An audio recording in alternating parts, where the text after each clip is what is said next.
We've got a great husband and wife couple behind me this morning, Thomas and Jennifer Knight. And we wanted to take a moment to talk about how they incorporate passages like this, the ones we've talked about today, husbands and wives and their relationship, as well as doing our work as unto the Lord. And so Thomas and Jennifer, thanks so much for being with us today. Let's welcome them here to Mosaic. Yeah. In fact, earlier before the service started, I just thought, just tell us when and how long you've been coming to Mosaic and all that. Let people know if they don't know you. Tell us a little bit about that. We've been here 8 years now. About 7, 8 years. 8 years, yeah. We were with y'all before we moved to this building. Yeah, so. Across the street, the Jordan River back over those days. He crossed over with us into the promised land here. But they've been with us about 8 years. Again, Thomas and Jennifer Knight journeyed a lot in those 8 years, not only in terms of the church, but you all personally. So real quick, before a few other questions, tell us about how and when you met and married and all that. Well, how we met was actually, was thinking about this morning, but 10 years ago, we met on an airplane from Atlanta, Georgia to Austin, Texas. And that's a whole story in and of itself, but that's how we met. So that's, when you didn't have to wear masks and you could actually talk to one another on the planes, right? On all those kind of, right? What do you remember about that, Jennifer, meeting and Thomas and how you met and talked? Well, I remember thinking I had kind of given up on meeting somebody or saying, is that going to happen? And then sat next to him and thought, interesting. And, the rest is history. It's a great story for when we have more time. Glad to share it with you all as well. Met on an airplane. And then what's interesting about that is also, he was in Texas, I was in Kentucky at the time, and then a year later, he got a job in Little Rock, Arkansas. I actually was originally from Northeast Arkansas, so the fact that he came to Arkansas was like, okay, and then I came, and here we are, and got married in 2014. Yeah, that's awesome. Something before Match.com and all that, you got on planes and you rode around, and you young people, that's how you did. You looked for folks to connect with, right? But coming to Arkansas, well, let's talk about that work. Thomas, I guess work brought you here and you were from here and all that. But I know as a couple, work really matters. And it's really important for us to understand there's not a bifurcation between your Sunday life and your Monday through Saturday life. It's all to be integrated. And whatever you do, as Lawrence shared, whatever your work is, we do it heartily unto the Lord. And I know that's a really important thing for you both as you approach both faith and work. So talk to us about that for a moment. Well, we both have different jobs, but we find that in that work, it's always ministry. I mean, we are a light in our workplace. No matter where we go in those conversations, there's struggles happening, there's things happening, and the way we act and interact in that speaks to that, the way we work hard. One of my specific examples is I get the opportunity to lead coalitions and groups of people and even teach people how to lead groups of people and bring together volunteers and diverse people in that place. And so every day I get to do that in a place of work that's also a place here in the body. And so it's amazing how God just uses our callings to live out his calling in our lives. And I love what Pastor Lawrence said in terms of, we're in the image of God. And when we work in where he's called us and gifted us to be, we're living out his work wherever we are.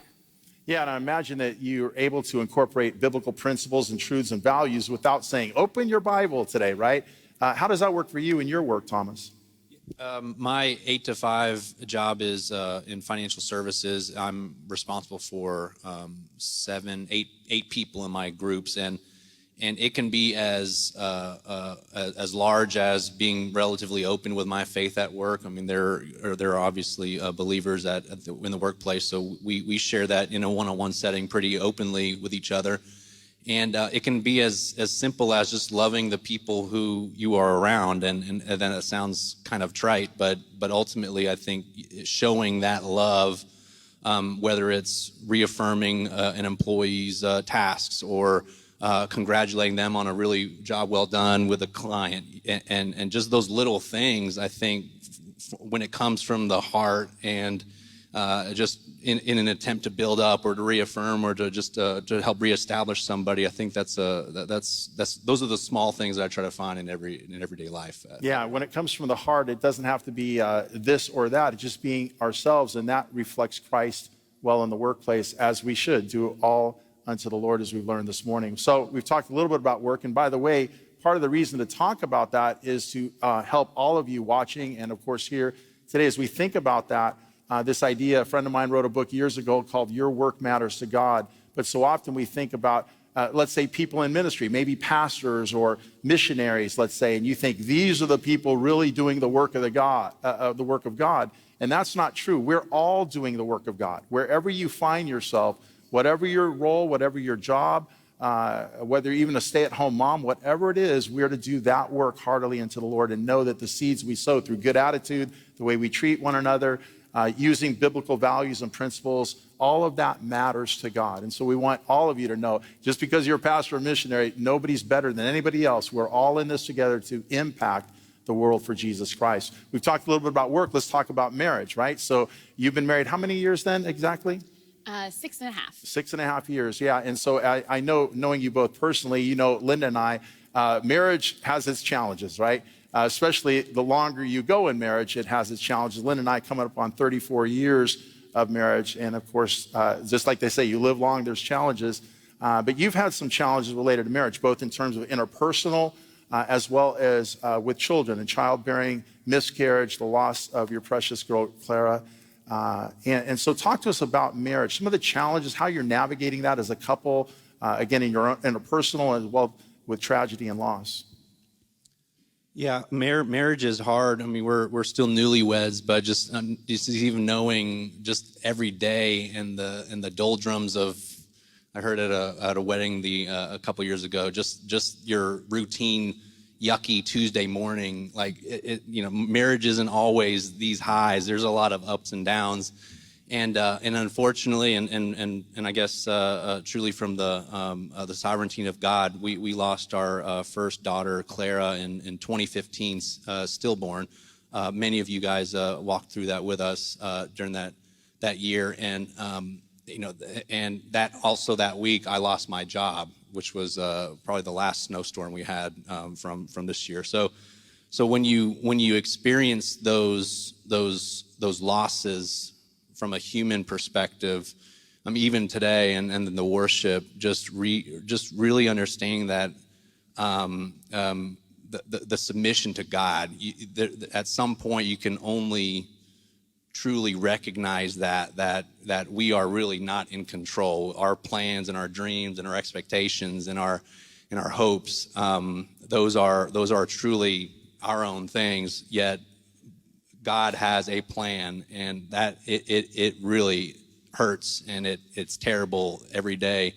But knowing and really submitting yourself before Him, saying that this is your will and you are weaving a story for us in the long term, and even seeing that fruit, being able to be part of other couples, just story with child loss and all of that. It has been, the story is still being written, and those were the events that God chose to put in our lives, and it's hard, and your marriage is hard without tragic events, but those things really rattled us, and like we always say, but God. Yeah. And that and really in those depths, the depths of despair, He's really just pulled us out of that and just blessed us with a healthy second child, and we've had a couple other losses since then. So family planning and again trying to balance submitting ourselves with God and His plan for us versus what we want as just human beings and our brains and all of that. That's just a daily a walk, and I think that's really shaped us. And frankly, I think a lot of marriages could have gone a different way, but we're just very blessed to have been brought closer together through that tragedy, which I know it doesn't always happen that way. So we're just very blessed to be able to just always kind of recenter from our marriage and our relationship together. Yeah. Jennifer, talk about that as we finish up. You talk about the stability of Christ, the stability of church faith that helps you, particularly as a mother, deal with the tragedy of loss. And then also, I know you guys have gone to counseling. Both my wife, by the way, counseling, everybody needs it. They give it to you before you get married. You need it after you get married. Amen. Constantly after you get married. And we've been too. But I know you guys have found a lot with this idea of pursue and withdrawal too. So finish up, if you would, a little bit about the loss and how you've dealt with that, church, Christ, and then pursue withdrawal. Absolutely. Well, as we've walked through loss, again, he said we've come together and we've walked through additional losses, which you're like, that's not fair, would be the word that I would say many times. But God is just planting in us a desire for other opportunities. And y'all can pray with us. We're going to be open. We're considering adoption as adding to our family, and in that journey, not sure what that looks like, but just God's laid that on our hearts long ago, and then come back in that place. And so saying, Lord, this is you, work in that. And kind of in light of how we interact as a marriage, we got some counseling before we got married. And then as we walked through our major loss, and then we have, again, as we've said, what do we do in this place? But one of the principles that we've learned that I totally encourage you guys to consider is the concept that in so many times in relationships, and we think about submission, there's a principle that many people, one person tends to be the pursuer and the other person tends to be the withdrawer.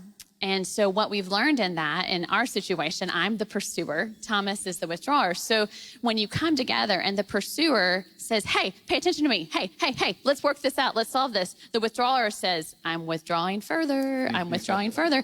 And then when the withdrawer kind of comes to the pursuer and says, all right, I'm stepping out there. And the pursuer kind of says, all right, hey, you're sharing. Let me just let you listen and kind of be there, and how you can kind of come together in that and understand that both positions are wonderful, and we can honor one another and submit to one another to say, hey, this is a time, this is really important to her. Let me just kind of open up in a way that I might not always. And then for him to say, you know what, I'm going to step out and kind of pursue a little and be open. And so that's my chance to not just jump on over, but just listen and just be there. And we can kind of be in tandem there when we complement those pursue and withdraw opportunities. Yeah. Well, let's give Thomas and Jennifer a hand. Thanks so much for being with us this morning, you guys. Really appreciate that.